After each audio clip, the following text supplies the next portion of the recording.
I'm very pleased to introduce to you James Longanecker.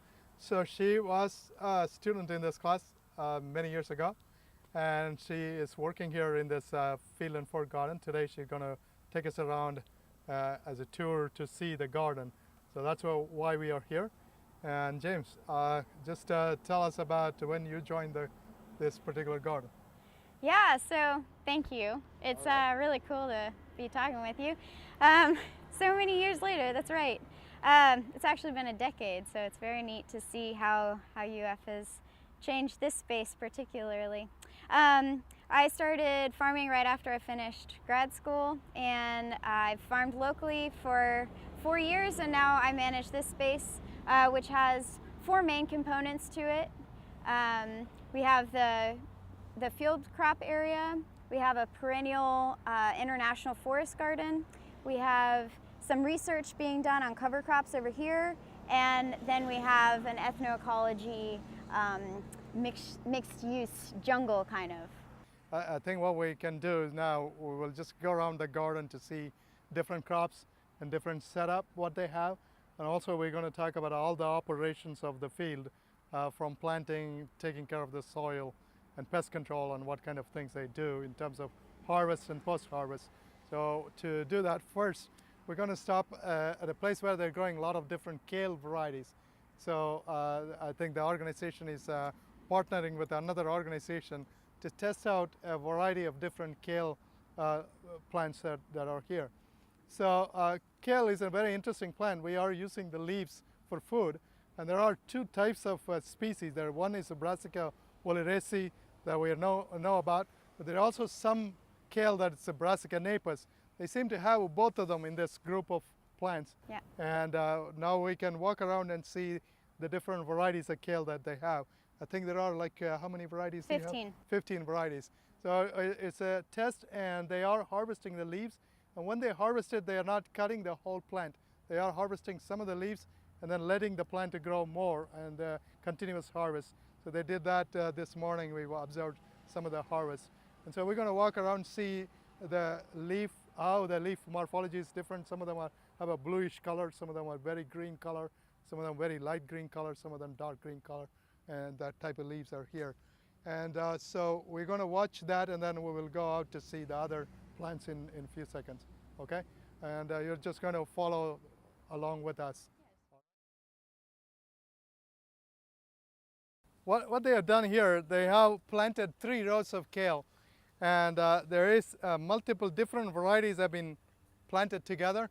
This type of planting is more suitable for home gardens where you are okay with having multiple varieties in one harvest.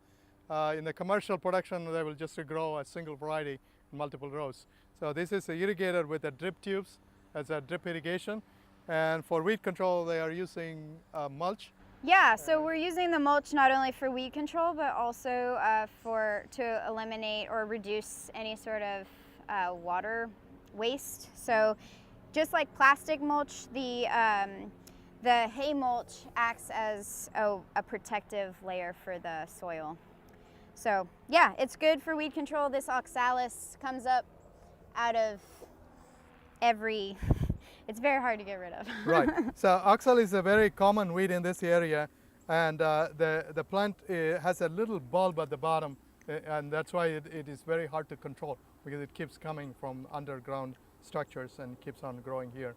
And in this particular field, it seems to be the oxalis being a major problem, and the other weeds are much more controlled. Yeah, and you can see that there's a difference between varieties of what certain varieties can handle in terms of weed pressure, and of course the weather and things like that. And suitability varies. You can see through the different replications in the fields how they do. You're talking about the 2 species. Did you want to point out? So you have, this is a Brassica oleracea, and this is the same species where broccoli and cauliflower is. But the ones that are fine-leaved ones, this is a Brassica napus type, and that's also called kale in the produce industry. So we have a kale of 2 different species here mixed all into a mixed planting. What you see here on this end is are plants that are not harvested today, and the harvested plants at the front, because they harvested only a portion of the plot today. If we go up here, do you see that certain plants have these short holes? This is a very typical symptom for insects. So some of the plants got attacked with the insects, and it's hard to identify exactly which insect were damaged here unless we scout for the kind of insect that's doing that damage. And leaf gets damaged here in some certain plants. And here at the very end, they have a large plant, and this is an interesting plant. It's a lemongrass. Lemongrass is used for the flavor.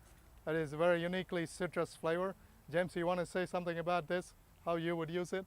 So lemongrass you can put into like Thai curries. It's really nice in lighter Thai curries. But you can also just put it in tea, and it's really, really good for your gut. And it smells really nice. If you guys want to kind of smell it, get some aromatherapy in the garden. Yeah, tea and seasoning. It's, as you can feel, it's kind of sticky, so it's not that great to munch on. Do you do anything special with it? It is used for cooking, as you said, for flavors. And one way to do that is to use the sheath of the stem.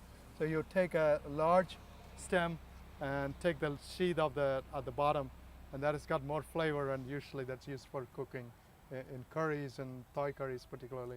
They use that lemongrass. And it's a very large plant in Florida. It's used as also an ornamental plant of sort, because in landscapes, if you want a cover, and this plant grows very big and it makes a shadow, and it's an interesting plant that way. Yeah, lemongrass essential oil can also keep bugs away. Maybe not in Florida because they're so intense, but it's also to some nice extent, to yes, it's a repel deterrent. bugs. Yes, Yeah. certainly it does repel.